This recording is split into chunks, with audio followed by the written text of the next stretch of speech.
പ്രഭാത വിചാരത്തിൻ്റെ ഏറ്റവും മനോഹരമായ ഒരു എപ്പിസോഡിലേക്ക് എല്ലാ പ്രിയപ്പെട്ടവർക്കും ഹൃദ്യമായ സ്വാഗതം. മഴക്കാലമായി കോരിച്ചെരിയുന്ന മഴ, നിറഞ്ഞൊഴുകുന്ന പുഴകൾ, കാർമേഘാവൃതമായ ആകാശം, ശക്തമായി ആഞ്ഞടിക്കുന്ന കാറ്റ്, ഇടിയും മിന്നലും പ്രകൃതിയുടെ രൗദ്രഭാവങ്ങളിലേക്ക് ചുറ്റുപാടുകൾ വഴിമാറുകയാണ്. നമ്മുടെ മേൽ ഉയർന്നു നിൽക്കുന്ന മേൽക്കൂര നമ്മുടെ ഭവനത്തിന് ഭംഗി നൽകുക മാത്രമല്ല, പ്രകൃതി ശക്തികളിൽ നിന്ന് നമുക്ക് സംരക്ഷണം നൽകുകയാണ്. മഴക്കാലത്ത് നാം ചൂടുന്ന കുടകൾ മഴയിൽ നിന്ന് നമ്മെ സംരക്ഷിക്കുകയാണ്. സ്കൂൾ തുറന്നാൽ കുഞ്ഞുങ്ങളെ സ്കൂളിലേക്ക് അയക്കുന്ന മാതാപിതാക്കളെ നാം കാണാറുണ്ട്. പെരുമഴയത്തും കുഞ്ഞുങ്ങളുടെ തലയ്ക്ക് മീതെ കുടകൾ പിടിച്ച് മഴയത്ത് സ്വയം നനഞ്ഞ് കുഞ്ഞുങ്ങളെ സ്കൂളിലേക്ക് അയക്കുന്ന മാതാപിതാക്കൾ എത്രയോ ആണ്. കുഞ്ഞുങ്ങളോടുള്ള സ്നേഹവാത്സല്യങ്ങളാണ് അവരെ അതിനെ പ്രേരിപ്പിക്കുന്നത്. കുഞ്ഞുങ്ങൾ മഴ നനയാതിരിക്കണമെന്ന് തന്നെയാണ് അവർ ആഗ്രഹിക്കുന്നത്. തങ്ങൾ മഴ നനഞ്ഞാലും തങ്ങളുടെ കുഞ്ഞുങ്ങൾ മഴ നനയരുത്. നല്ല കാഴ്ചയാണ്.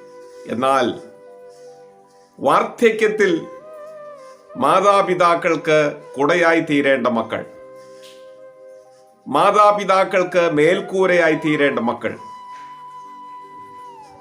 പ്രകൃതി ക്ഷോഭങ്ങളിൽ നിന്ന് അവർക്ക് തുണയാകേണ്ട മക്കൾ പലപ്പോഴും അവരുടെ അരികത്തില്ലാതിരിക്കുന്ന ദാരുണമായ അവസ്ഥ നമ്മെ ഒരുപാട് അസ്വസ്ഥമാക്കി തീർക്കുന്നുണ്ട്. പ്രത്യേകിച്ച് ഇക്കാലങ്ങളിൽ വാർദ്ധക്യത്തിൻ്റെ അസ്വസ്ഥതകളിൽ വൃദ്ധസദനങ്ങളിൽ അന്തി ഉറങ്ങുന്ന എത്രയോ മാതാപിതാക്കളെയാണ് നമുക്കറിയാകുന്നത്. ജീവിതത്തിൻ്റെ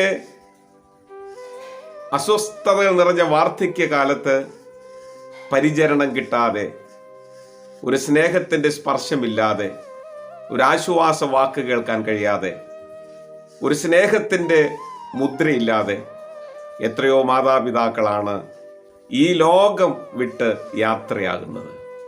ഒരു പക്ഷേ നിരാശയോടുകൂടെ, ദുഃഖം നിറഞ്ഞ മനസ്സോടെ അവർ ഈ ലോകം വിട്ടു പോവുകയാണ്. സ്നേഹമുള്ളവരെ, ബാല്യകാലത്ത് നമുക്ക് കുട തന്നവർ, നമുക്ക് സംരക്ഷണം തന്നവർ, നമുക്ക് മേൽക്കൂരയായി നമ്മുടെ മേൽ പടർന്നു നിന്നവർ, ഒരു വടവൃക്ഷം പോലെ നമുക്ക് സഹായമായി നിന്നവർ, തണലായി നിന്നവർ, അവർക്ക് അവരുടെ ജീവിതത്തിൻ്റെ ഘട്ടങ്ങളിൽ നമുക്ക് തണലായി നിൽക്കാനായിട്ട് സാധിക്കണം. അവരെ കരുതാൻ നമുക്ക് സാധിക്കണം. അവരുടെ മേൽ ഒരു മേൽക്കൂരയായി പടർന്നു നിൽക്കാൻ, സ്നേഹത്തിൻ്റെ പുതുമഴയായി അവരുടെ മനസ്സുകളെ കുളിർപ്പിക്കാൻ നമുക്ക് സാധിക്കുമ്പോഴാണ് നമ്മുടെ ജീവിതം നന്ദിയുള്ളതും കൃതജ്ഞത നിറഞ്ഞതുമായി തീരുക. എല്ലാ പ്രിയപ്പെട്ടവർക്കും മനോഹരമായ ഒരു പ്രഭാതകാലവും സന്തോഷവും സമാധാനവും നിറഞ്ഞ ഒരു നല്ല ദിനവും ആശംസിക്കുന്നു. ദൈവം നമ്മെ അനുഗ്രഹിക്കട്ടെ.